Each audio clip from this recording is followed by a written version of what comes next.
Dua kemah dah terpasang. Oh, seronoknya sama-sama buat kerja. Allah selamatkan kamu. Daripada abang yang sentiasa menolong saya.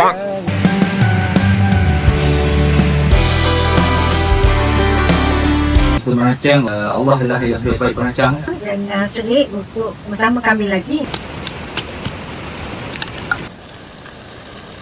Oh lama. Nampak tak apa yang saya nampak? Pukul 12.45 pun sampai. Gila lah.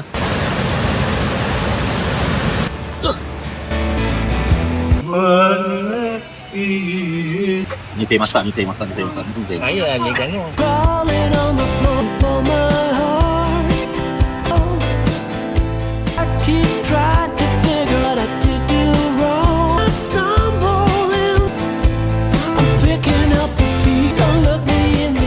Kalau diberi peluang, datang lagi lah. Apa yang sedap? Selamat lah sedap. Tak ada orang duduk. Jangan kita bangun tidur kan. Tengok pun je lah selesa. Bawa landut. Tak sedar tapi je. Kita tak tahu macam mana nak bikin kan. Okey Ustaz. Terbaik Ustaz. Apa yang sedap? Nasi lemak.